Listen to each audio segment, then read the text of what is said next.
Lyca production Subaskaran மற்றும் red Jain movies இணைந்து வழங்கும் உலக நாயகன் கமல்ஹாசன் நடிக்கும் பிரம்மாண்ட இயக்குனர் ஷங்கரின் இந்தியன் 2 ஜூலை 12 முதல் உங்கள் அபிமான திரையரங்குகளில். Hello, welcome back to channel. நான் சினிமாஸ் வித் மீ சுஷ்மிதா. இன்னைக்கு நம்ம சேனல் ஒரு இன்ட்ரெஸ்டிங்கான மூவியோட அப்டேட் தான் சொல்லலாம். நம்ம ஃபேன்ஸ் எல்லாமே ரொம்ப ஆவலா இருக்காதுன்னு சொல்லலாம். யாரு தானே யோசிக்கிறீங்க? தல அஜித் அவர்களோட ஃபேன் தான். கொஞ்ச நாட்களாவே தல அஜித் சில படங்கள்ல கமிட் ஆனாரு. விக்னேஸ்வரனோட ஒரு படம் பண்றதா இருந்தது. பட் சில காரணங்களால அது கால் ஆஃப் ஆயிடுச்சு. இந்த மாதிரி தல அஜித் அவர்களோட படம் வரவே இல்லை. நிறைய லீட் ஆக்டர்ஸோட படம், சூப்பர் ஸ்டார் அவர்களோட படம் வந்தது, கமல்ஹாசன் அவர்களோட படம் வந்தது, தளபதியோட படம் வந்தது. இவர் படம் மட்டும் வரலையே அப்படின்னு அவரோட ஃபேன்ஸ்க்கு ரொம்ப பெரிய டிசப்பாயின்மெண்டாவே இருந்தது. இப்போ இதுக்கெல்லாம் பதில் சொல்லுவாங்க. கண்டினியூஸா தல அவர்களோட படம் வந்து விடாமுயற்சியா இருக்கட்டும், இல்லை குட் பேட் அக்லியா இருக்கட்டும், இதெல்லாமே தொடர்ந்து வரப்போறது ஃபேன்ஸ்க்கு ரொம்ப பெரிய ஒரு எக்ஸ்பெக்டேஷன் சொல்லலாம். நிறைய ரீலிஸ்ட்ல அவரை ரசிச்சுட்டே இருந்தாலும் இப்போ இருக்க ட்ரெண்டுக்கு தலை எப்படி நடிப்பாரு, நிறைய விஷயங்கள் பார்த்துட்டு இருந்தோம்.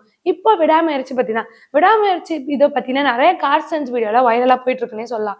இதை பத்தின விஷயங்கள் நிறைய ஃபேன்ஸ் ஷேர் பண்ணிட்டு வராங்கன்றத தாண்டி நிறைய ஆக்ட்ரஸ் இந்த வயசுல தலை இப்படி பண்றாரா, இவ்வளவு விஷயங்கள் பண்ண முடியுமா, அந்த மாதிரி நிறைய விஷயங்கள் போயிட்டு இருந்தது. இப்போ தல அஜித் அவர்கள் என்ன ஆச்சு, விடாமுயற்சி ஷூட்டிங் போயிட்டு இருந்தது, அல்காச பெயின்ல போயிட்டு இருந்தது. அந்த ஊர்ல இருந்து தல அஜித் எதுவுமே ஒரு இன்ஃபர்மேஷன் இல்லாம கிளம்பி வந்ததா சொல்லிட்டாங்க.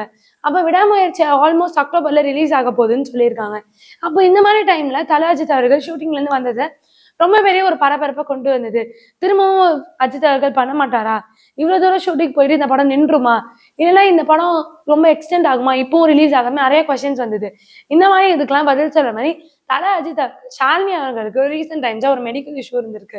இதோட சர்ஜரி போயிட்டு இருந்ததுனால தல அஜித் அவர்கள் நான் அவங்களுக்கு கம்பெனி கொடுக்குன்றதுக்காக தான் அவர் அங்க போயிருந்தாரு. அங்க போய் அங்க எடுத்த போட்டோ கூட வந்து வெளியே வந்தது. இந்த மாதிரி நிறைய விஷயங்கள் இந்த படத்தை பத்தி வந்துட்டு இருந்தது. இதனால இப்போ இந்த நாளதான் அவரால் ஷூட்டிங்ல கண்டினியூ பண்ண முடியல அப்படின்னு இருந்தது. இன்னைக்கு இந்த ஷூட்டிங் திரும்ப ஆரம்பிக்க போறாங்கன்னு சொன்னாங்க. ஆல்ரெடி த்ரிஷா அவர்கள் ஷூட்டிங்கை இணைஞ்சிட்டாங்கன்றது ஜூலை ஸ்டார்ட்லயே சொல்லியிருந்தாங்க.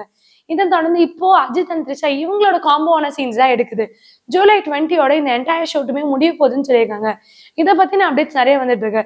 அப்போ ஜூலை 20 முடிஞ்சா இன்னும் கொஞ்சம் கிராஃபிக்ஸ் ஒர்க் இருக்கும். மேபி ஸ்டாண்டர்ட் எடிட் ஒர்க்லாம் முடிச்சதுக்கு அப்புறம் ப்ரீ ப்ரொடக்ஷன்ஸ் ஆரம்பிச்சிருவாங்க. இந்த தடவை ப்ரொமோட் பண்ண அஜித் வருவாரா, நிறைய கொஸ்டின்ஸ் இருக்கு. தல அஜித்தோட இந்த படத்துக்கு ரொம்ப பெரிய எக்ஸ்பெக்டேஷன்ஸ் இருக்குன்னு சொல்லலாம்.